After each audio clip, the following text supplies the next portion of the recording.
আমি তো মনে করি যার নামের কুকুর ওরা দুই ভাই, আব্বাস আর নওশাদ। কি ভূত হয়ে চলে বসবে এটা জেনে? আমি আব্বাসকে বলতে চাই, পূর্ব ক্যানিং এ শওকত মোল্লার এরিয়ায় ও দাঁড়াবে, আর শওকত মোল্লার বাড়ির একটা ছাগল দাঁড়াবে, এই ছাগলই জিতবে। আর যদি শওকত মোল্লার বিরুদ্ধে দাঁড়ায় ও জামানায় বাজেয়াপ্ত হয়ে যাবে। যে কিনা নিজের ভাইয়ের বিচার করতে পারে না, একটা মেয়েকে বিয়ের প্রতিশ্রুতি দীর্ঘদিন তার সঙ্গে মেলামেশা করা, তাকে ডেকে সামনাসামনি বলার সাহস নেই, সেটা বড় বড় কথা বলে কোথা থেকে? আর কালকে যে নবীন এতদিন হচ্ছে গিয়ে দাদা হুজুরির নাম ভেঙে খেয়ে এসছে, আর কালকের নবী দিবসে নবীর নাম ভেঙে আবার চালাবার চেষ্টা করছে। আপনারা মিডিয়া ভাইরা বলুন যে ওই স্টেজে কারা ছিল, কারা ছিল? সমস্ত আইএসএফ এর লিডাররা ছিল সেখানে। আর ভাঙড়ের মানুষ কতটা ছিল? আর সমস্ত উত্তর চব্বিশ পরগনা, দক্ষিণ চব্বিশ পরগনা সমস্ত জায়গাতে লোক এসছে। ও কুত্তার থেকে অদম আমি মনে করি।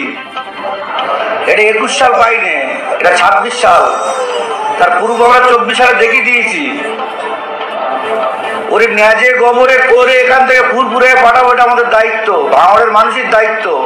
ভাঙড়ের মানুষ বুঝে গিয়েছে যে ও কত ধাপ্পাবাজ, ওরা দুই ভাই কত ধাপ্পাবাজ, তোলাবাজ, এবং বিজেপির কাছ থেকে টাকা নিয়ে এইসবগুলো করছে। আগামী 26-এ ভোট হোক, আপনারা বুঝতে পারবেন ওর এখান থেকে ও নিজের বুথে জিততে পারে। বড় বড় লেকচার ভাঙড় এসে নিজের বুথে জিতে ক্যানিং ভাঙড়ে স্বপ্ন দেখুক, বিধানসভা দূরের কথা, যে নিজের বুথ জিততে পারে সে বড় বড় কথা। ওরা কুত্তা, ওরা দুই ভাই একটা কুত্তার বাচ্চা, দুটো কুত্তা। ওরা শওকত মোল্লার পিছনে বাঘের পিছনে লাগতে পারেন করো, শওকতের তুলনায় ওরা দুই ভাই কুত্তা, একটা কুত্তা। ক্যানিং পূর্বে দাঁড়ালে শওকত মোল্লার বাড়ির ছাগল দাঁড়াবার বিরুদ্ধে জিতে যাবে। আর যদি কিনা শওকত মোল্লা দাঁড়ায় তোর জামানা বাজেয়াপ্ত হয়ে যাবে। ওখানে ও কেন, স্বয়ং মোদির দাঁড়াতে বলুন না, ওর মামু হয়তো, মোদিকে দাঁড়াতে ওর মামু হয়তো, সেখানেও জামানা বাজেয়াপ্ত হয়ে যাবে।